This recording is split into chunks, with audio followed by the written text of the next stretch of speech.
We see Liro explaining to everyone that the next test will begin after they select their positions, and he mentions how the battles fought in the tower are team battles, so their position means the role they take on during a battle.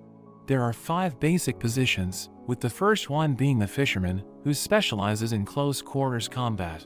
Next are the spear bearers, who fight from a distance, and the third position are the light bearers, who gather and distribute information.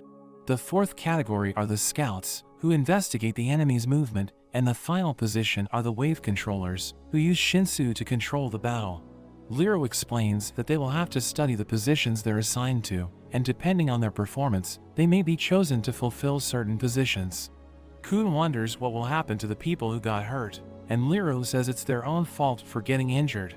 But he reveals that Bam has been given the position of wave controller, and since their instructor Yuga is late, their training will begin after 2 days. Kun tells Bam his training will begin the next day, but he's more worried about Rachel. Kun tells him she's fine, but says she isn't the Rachel he's looking for. Kun thinks about how he doesn't want Bam to go through the same thing that he did, so he's determined to protect him, even if he needs to lie to him. Kun notes that if the girl is the Rachel he's looking for, it means she doesn't want to meet him yet, so the only option is to become stronger so that he can climb the tower with her. Bam takes his class, where Yuga explains that Shinsu is a godlike substance capable of controlling all things, and to use more than a fixed amount, they need to form a contract on each floor. He mentions Lore has already formed a contract, whereas the rest of them haven't, so he asks them to make their pockets visible and close their eyes.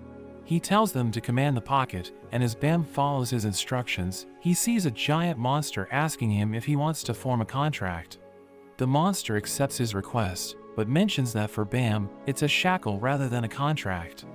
After the class ends, Bam apologizes to Warun for hurting her during the crown game, but she tells him not to apologize because he was also injured. Lore's teammate Ho introduces himself to Bam and thinks they should help each other.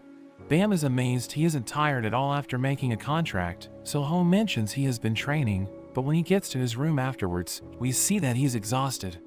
Bam meets with Kun and wonders where Rak is, so he reveals that Rak was outdone by another regular in the spear bearer test, which made him go into the wild to get stronger. Bam thinks he needs to get stronger too if he wants to have a proper talk with Rachel, when Lisu and Hots arrive with a request. They reveal that in the scout test, they're told to make 9 friends in 1 week. Kun isn't sure if he should help them, because they're friends with Anik, who stole the Black March.